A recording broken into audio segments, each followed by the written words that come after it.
നമസ്കാരം. NCTVയുടെ വാർത്തകൾ ഇതുവരെ എന്ന ന്യൂസ് ബുള്ളറ്റിനിലേക്ക് സ്വാഗതം. ഇന്നത്തെ പ്രധാന വാർത്താ സംഭവങ്ങൾ നോക്കാം. ഉപരാഷ്ട്രപതിയായി CP രാധാകൃഷ്ണൻ സത്യപ്രതിജ്ഞ ചെയ്തു. രാഷ്ട്രപതി ഭവനിൽ നടന്ന സത്യപ്രതിജ്ഞാ ചടങ്ങിൽ രാഷ്ട്രപതി ദ്രൗപദി മുർമു സത്യവാചകം ചൊല്ലിക്കൊടുത്തു. ദൈവനാമത്തിലായിരുന്നു സത്യപ്രതിജ്ഞ. പ്രധാനമന്ത്രി നരേന്ദ്രമോദിയും കേന്ദ്രമന്ത്രിമാരും രാഷ്ട്രപതി ഭവനിൽ എത്തിയിരുന്നു. മുൻ ഉപരാഷ്ട്രപതി ജഗദീപ് ധൻഖറും ചടങ്ങിൽ പങ്കെടുത്തു. ലോക്സഭാ പ്രതിപക്ഷ നേതാവ് രാഹുൽ ഗാന്ധി പങ്കെടുത്തില്ല. ചൊവ്വാഴ്ച നടന്ന ഉപരാഷ്ട്രപതി തെരഞ്ഞെടുപ്പിൽ ഇന്ത്യ സഖ്യത്തിന്റെ സ്ഥാനാർത്ഥി B. സുദർശൻ റെഡ്ഡിയെ 152 വോട്ടുകൾക്ക് പരാജയപ്പെടുത്തിയാണ് CP രാധാകൃഷ്ണൻ വിജയിച്ചത്.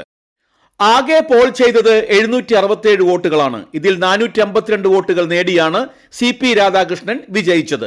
ജൂലൈ 21 മുൻ ഉപരാഷ്ട്രപതി ജഗദീപ് ധൻഖർ രാജിവെച്ചതിനെ തുടർന്നാണ് ഉപരാഷ്ട്രപതി തെരഞ്ഞെടുപ്പ് നടന്നത്.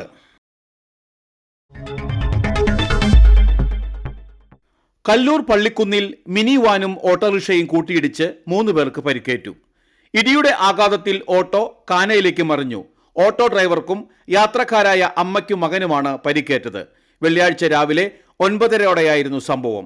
നിയന്ത്രണം വിട്ട വാൻ ഓട്ടോയിൽ ഇടിക്കുകയായിരുന്നു.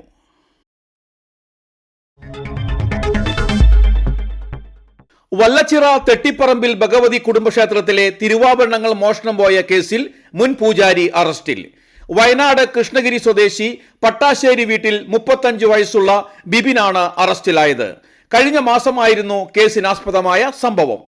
ശ്രീകോവിലിലെ പ്രതിഷ്ഠയിൽ ധരിപ്പിച്ചിരുന്ന 20 ഗ്രാം തൂക്കം വരുന്ന സ്വർണ്ണ തിരുവാഭരണങ്ങളാണ് മോഷണം പോയത്. മോഷണശേഷം ശ്രീകോവിലിന്റെ വാതിലുകളിലും പടികളിലും പരിസരങ്ങളിലും മഞ്ഞൾപ്പൊടി വിതറിയാണ് മോഷ്ടാവ് രക്ഷപ്പെട്ടത്. പുലർച്ചെ ഇപ്പോഴത്തെ പൂജാരി ക്ഷേത്രം തുറക്കാൻ എത്തിയപ്പോഴാണ് മോഷണ വിവരം പുറത്തറിഞ്ഞത്. പോലീസ് നടത്തിയ അന്വേഷണത്തിൽ ശ്രീകോവിലിന്റെ പൂട്ട് പൊളിക്കാതെ താക്കോൽ ഉപയോഗിച്ച് തുറന്നാണ് മോഷണം നടത്തിയിരിക്കുന്നതെന്നും ക്ഷേത്രത്തെക്കുറിച്ച് വ്യക്തമായി അറിയാവുന്നവരാണ് മോഷണം നടത്തിയതെന്നും മനസ്സിലാക്കുകയായിരുന്നു. തുടർന്ന് ക്ഷേത്രം ജീവനക്കാരെയും പരിസരവാദികളെയും കണ്ട് ചോദിച്ചും മറ്റു അന്വേഷണം നടത്തുകയും ക്ഷേത്രവുമായി ബന്ധപ്പെട്ടവരെല്ലാം പോലീസ് നിരീക്ഷണത്തിലാക്കുകയും ചെയ്തിരുന്നു. നിരീക്ഷണത്തിലാക്കിയവരിൽ മുൻ പൂജാരിയായ ബിബിനും ഉൾപ്പെട്ടിരുന്നു.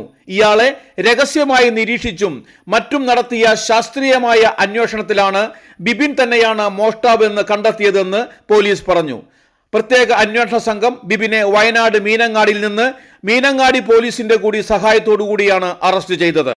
തൃശൂർ റൂറൽ ജില്ലാ പോലീസ് മേധാവി B. കൃഷ്ണകുമാറിന്റെ നേതൃത്വത്തിൽ ഇരിങ്ങാലക്കുട DYSP CL ഷാജി, മുൻ Irinjalakuda DYSP KG Suresh, Cherpu SHO MS Shajan, SI-മാരായ KS Subith, Sajipal, ASI Joy Thomas, senior CPO-മാരായ ES Jeevan, Cindy, Jio, EH Arif, TB Aneesh, CPO KS Umesh എന്നിവരാണ് അന്വേഷണ സംഘത്തിൽ ഉണ്ടായിരുന്നത്.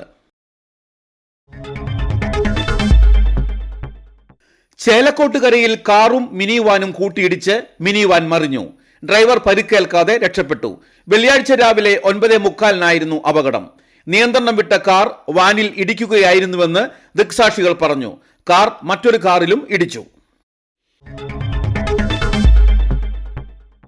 സ്വർണവില പുതിയ റെക്കോർഡിൽ. പവന് 81,600 രൂപയും ഗ്രാമിന് 10,200 രൂപയുമായി. ഗ്രാമിന് 70 രൂപയും പവന് 560 രൂപയുമാണ് വർദ്ധിച്ചത്. കഴിഞ്ഞ ചൊവ്വാഴ്ചയാണ് സ്വർണം ഗ്രാമിന് 10,000 കടന്നത്. ഡോളറിനെതിരെയുള്ള രൂപയുടെ വിനിമയ നിരക്കും രാജ്യാന്തര സംഘർഷങ്ങളുമാണ് സ്വർണ്ണവില ഉയരാനുള്ള പ്രധാന കാരണങ്ങൾ. അതേസമയം ആഗോള വിപണിയിലും സ്വർണ്ണവിലയിൽ വർധന രേഖപ്പെടുത്തി. ഈ മാസം അവസാനത്തോടെ രാജ്യാന്തര സ്വർണ്ണവില $4,000 എത്തുമെന്നാണ് കണക്കുകൂട്ടൽ. എന്നാൽ ഒരുപക്ഷെ ഒരാഴ്ചയ്ക്കുള്ളിൽ തന്നെ ഈ നിലവാരത്തിലേക്ക് എത്താൻ സാധ്യതയുണ്ടെന്ന് വിലയിരുത്തുന്നു. കാലാവസ്ഥ.